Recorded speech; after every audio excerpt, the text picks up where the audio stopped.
তোমার সাথে আমার একটা কথা আছে। তোমার সাথে যে আমি 2 দিন ধরে কথা বলি না, তোমার কি খেয়াল আছে? আরে হ্যাঁ, খেয়াল করছি তো। তুমি আমার সাথে কম কথা বললে আমার আয়ু বেড়ে যায়। এই হ্যালো, আই লাভ ইউ। এই তোর ফলোয়ার কত? আমার ফলোয়ার 600।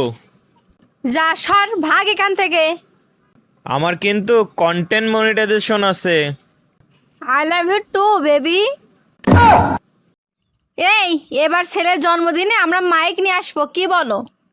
আরে তুমিও না, শুধু শুধু টাকা খরচ করে মাইক কেন নিয়ে আসবো? তোমার গলাই তো যথেষ্ট। সারাদিন এত রান্না বাড়া নিয়ে ব্যস্ত থাকলে হবে? আমার সাথে তো একটু আড্ডাও দিতে পারো। হ্যাঁ, তোমার সাথে আড্ডা দিতে যেয়ে তো বিছানার উপরে 4 জন ঘুমাচ্ছে। তাতে কি হয়েছে? চলো আরো 4-5 জন আনার ব্যবস্থা করি। জান, তুমি কি জানো আমি সকালবেলা ঘুম থেকে উঠে কি বানাই? কেন, তুমি সকালে ঘুম থেকে উঠে আবার কি বানাও?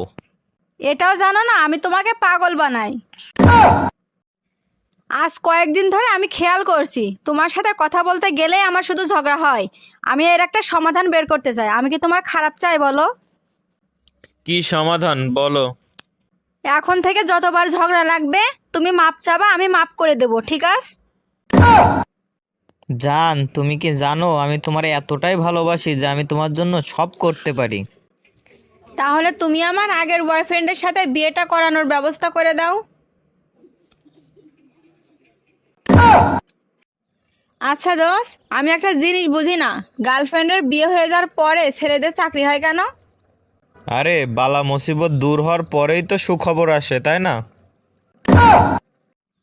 তোমার সাথে আমি আর এক মুহূর্তও থাকবো না। আমি চলে যাচ্ছি আমার বাপের বাড়ি।